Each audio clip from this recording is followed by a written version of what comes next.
I'd like to invite you to the chat with Hello and welcome to the Liberian TV Network. Today is a regular press briefing wherein Honorable Julius Collins Sully from Lace and the Executive Director for EPA will be addressing this press conference. The Minister of Information, Cultural Affairs and Tourism, Honorable Matthew Pia. Minister Pia is the Chief Administrator of the Ministry of Information, Cultural Affairs and Tourism. Before he comes out, I'd like to inform our government, ministries and agencies, those desire of coming to the legal press conference, head of entities, please contact the Public Affairs Department to appropriately arrange your appearance at the legal press conference.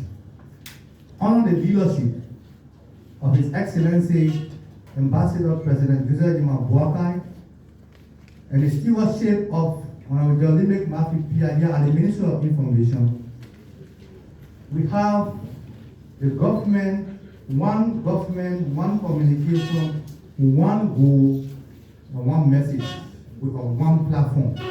And this is the platform. I'd like now to invite the official spokesperson of this government, Honorable Matthew Pia, to officially introduce to you our guest and make his introductory comment on the national platform, Mr. Pia.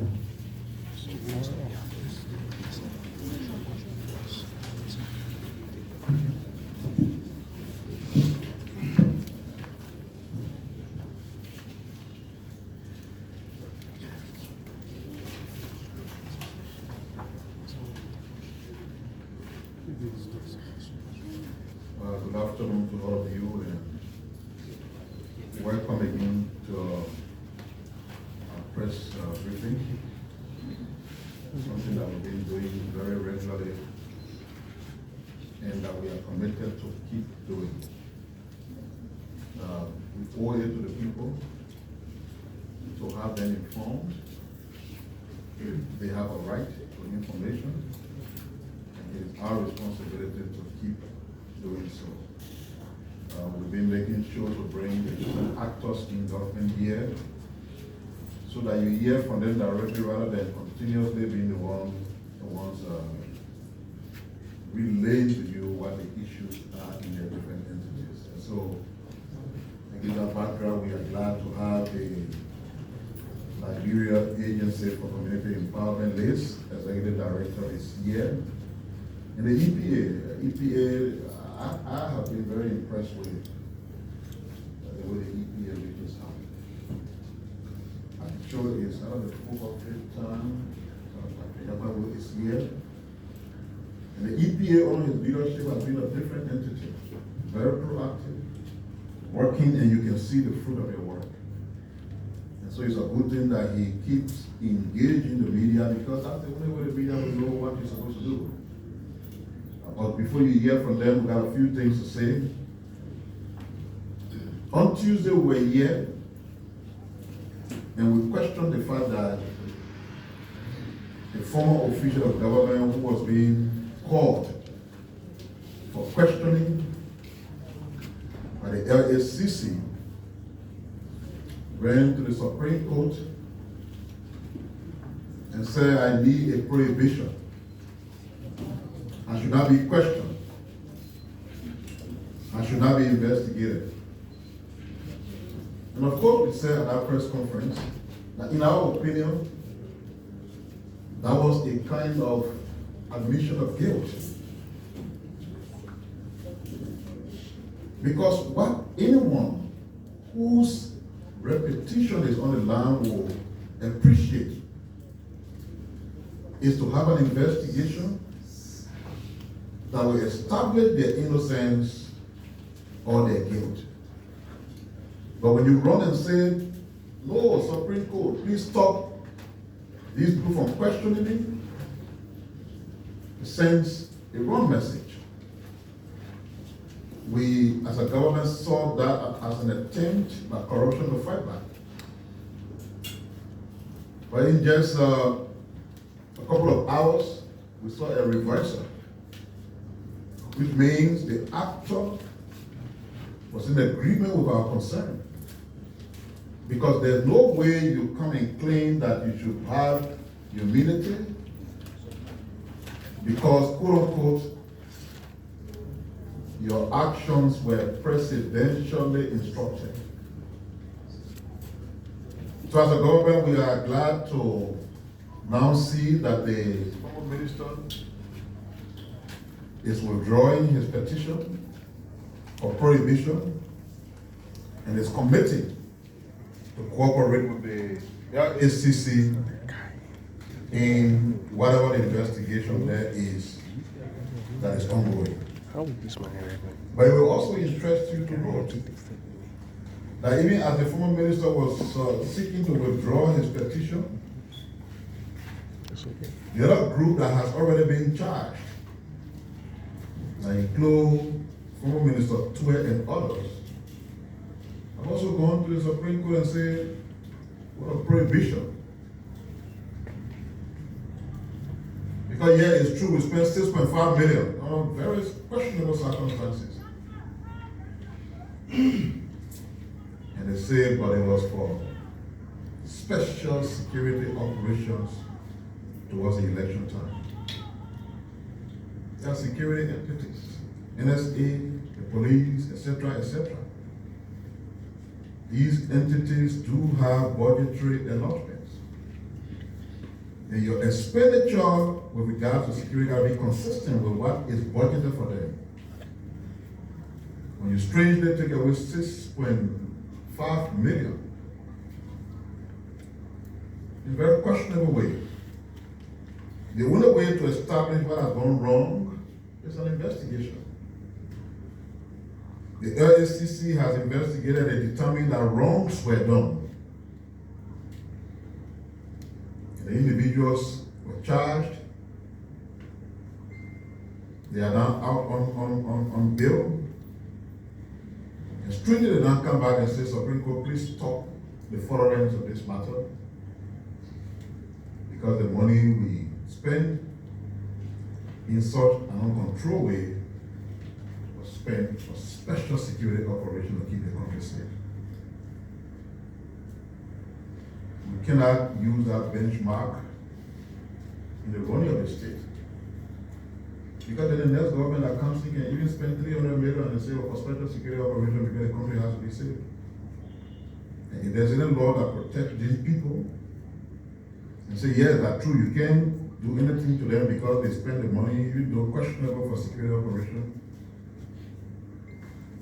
then Liberia will be on a very long journey that will not take our country anywhere. So we just wanted to say as a government, it's good that the former minister now saying he'll cooperate. All these anti-corruption interventions that we are making, they got no political implications. I've said it consistently. The different underground institutions are doing their work independently. And what we've done is to exercise maximum political will as a government, to give them the space to operate, give them the support they need. So that we graduate from the past where we saw auditors and people who were trying to ensure accountability were dying under questionable circumstances. And we urge everyone to just cooperate, especially if there are questions surrounding you and you're convinced about your innocence, then allow the necessary processes to take place. The government takes note of the conclusion of the appeal process involving the murder case of Gloria Scott and others. The Supreme Court is the final arbiter of justice in our country. The law says so.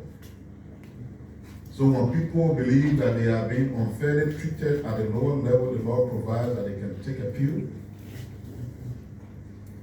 They took their appeal. We all witnessed it.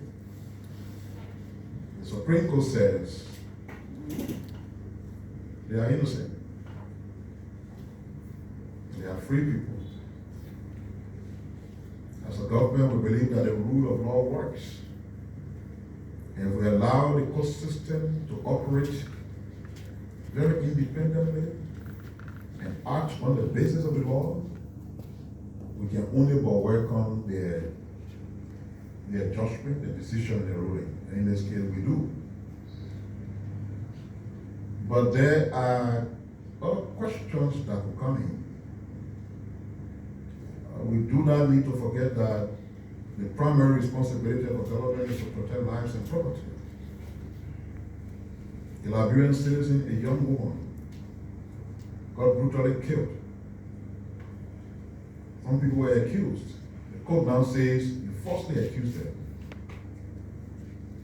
As a government, we think it will still be of interest. Now that the people who were accused by the court's ruling were lied upon, as a government, we'll still be interested in knowing who the killers are. And there's a likely prospect that will give some attention because just the acquittal of the people who the court now has determined were innocent does not conclude the fact that this young girl was not murdered. The facts remain that she was murdered. And if she was murdered, then we must be interested in knowing who the killers are.